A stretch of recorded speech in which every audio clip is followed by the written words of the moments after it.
Hey everyone, it's Trish, and I'm back for another Budgetarian video, and this time I'm talking about kids. Now, my kids are 3 and will be turning 1 at the end of April.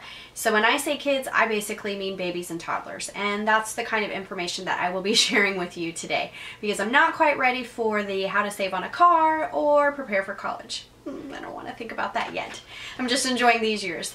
But if you're out there and you're about to have a baby or you've just had a baby, here are some ideas on ways to save money. The first thing that's quite obvious is to breastfeed. If you are able to and you want to, I think that that's a great way to save money. It's free. So do that if you can and you want to. If not, and you need to purchase formula, there are many deals that you can find out there at many different places.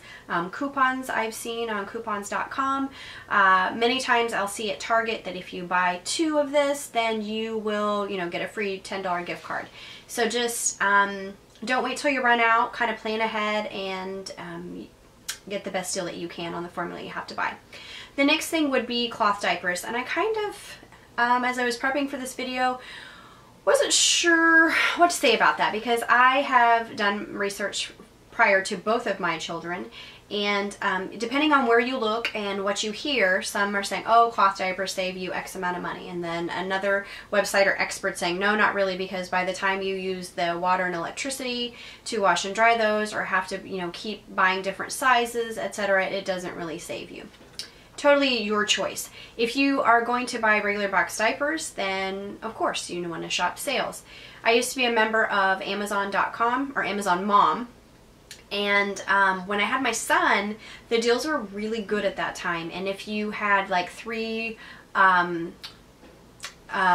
what's it called, like when they consistently ship to you like every monthly or every weekly ship to save or whatever it's called, then you would get like a 15% discount. So at that time it was really great. Then not long after my daughter was born, they changed it to like only being like 5% if you had 3 ship to save items or whatever they're called. So I was like, So I stopped buying my diapers there, and I started buying them, for me at the time was Target. Now I've still ran into some deals at CVS, which I don't typically shop for, but if it's going to be a great deal, then I will make a trip there. Other than that, I'm always looking for the coupons, the buy 2 of these big packs, get a $15 gift card. And if there isn't a deal on Pampers, which we really like, then we have used the Up and Up diapers, the generics, and they've worked fine. They're not our favorites by any means, but when it comes to saving money, it's not all about your favorites sometimes. The next thing would be to consider clothing, hand-me-downs. If you already have a son and now you're having a son, great way to pass those down and have them. I had a son and then had a daughter. Now, we did not find out if they were going to be boys or girls, either one of them, before they were born. So having a daughter was fine. Many of the things that we bought, even for my son, were neutral because we didn't know if he would be a boy or a girl. Many of those onesies we've been able to use for her, and that's kind of our at-home uniform. Even with the kind of really strange temperatures we've had recently, I think it was 80 yesterday and today's high was 50. So I don't really dress up my kids, I guess I would say, for for photos and holidays and things like that, yes, but on a day-to-day basis we're just wearing onesies. Some of them have feet and some of them don't, and she's never really overheated or been too cold. So also think about shopping off-season. I actually bought her swimsuit from Target in December, which seems kind of strange, but I bought her a 12-month swimsuit because she's going to be 12 or a year at the end of next month. She is small. She was 5.5 pounds. My son was 4.5 pounds. And the swimsuit, the other thing to consider, is kind of more like one of those sun protective tops, and then just kind of a little like bikini bottom, and it should be fine. I paid $3 for it. I've also bought my son a coat for next year from the children's place. It was one of those 3-in-1s. I think I paid $6 for it when it was normally $49 or $39. So, and I just sized up one more. If he's 3T now, 4T for next year. And I mean, it's a coat, so if it's a little bit big, that's okay. Co-workers. If you have a co-worker who has had a son and is now having a daughter and not having any more kids, it's perfectly acceptable to say, hey, I will pay you for your hand-me-downs and offer them, you know, $100, or, you know, what would you like for me to pay, you know, and most people I think are pretty reasonable about that. If not, then just say no thanks.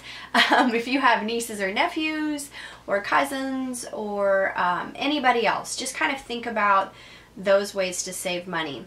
The other thing is, kids outgrow clothes very quickly, and you will be getting a ton of clothes from your baby shower, especially if it's your first child. And I know even for us grandparents still that we get clothes for Christmas and birthdays and things like that, which is absolutely wonderful. They ask us what size. I usually do size up. My son, who is 3, actually wears a lot of 2Ts, so we've been asking for some 3T kind of things, because if you go and you buy 20 newborn outfits, they outgrow those newborns so quickly. Or if you have a really big baby, they might not even hardly wear the newborn outfits. So don't be afraid as you're going through a sales rep to say, oh, she's wearing 6 months, but they don't have any 6-month outfits. Oh, in a month or so, he or she might all of a sudden be outgrowing that, because they're always kind of in that weird in-between stage. Like, you're not quite 6 months, but you're not 3 months anymore. You're not quite ready for the 9 months, but you're past the 6 month. It always seems that way. So just, if it's a good deal, then shop ahead. Toys. Don't go crazy with toys. Kids lose interest so quickly, or they are so, as the saying goes, intrigued by an empty box.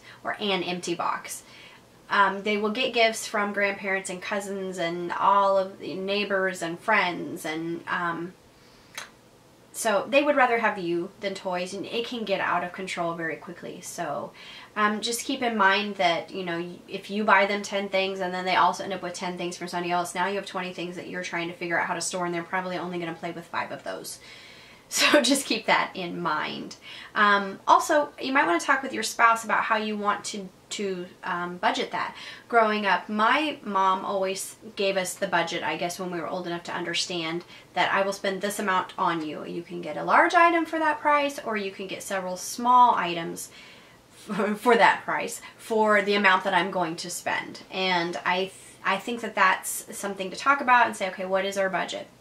Also, if you come across toys and things that are on sale, even if you're like, oh, but their birthday's not for 6 months, it might still be a good idea to buy it. We did that for my son. His birthday's in November, and we ended up buying his birthday gifts last June or July, I want to say. He loves Ninja Turtles, and Target was having like 75% off many of their Ninja Turtle toys. So we bought, you know, 4 or 5 things at that time. Now it's just remembering we've already spent this much and here's where it is, and so you're not, oh my gosh, we didn't, you know, we haven't bought him anything yet. Or giving my husband, giving it to them too early because you yourself are so excited. Baby food, make your own. Just steamed vegetables. If you have any kind of blender or food processor, I highly recommend it. It's so much cheaper. It's so much healthier. If not, once again, look for sales. Use the coupons.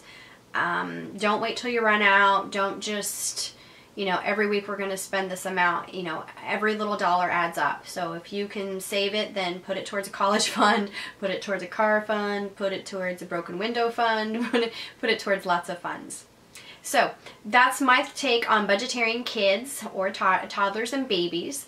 If you are enjoying my Budgetarian series, please subscribe and give this video a thumbs up. If you have other recommendations, as I have a child who is growing out of this toddler stage ever so quickly and going to start school in just a couple years, what can I start doing to get prepared for that?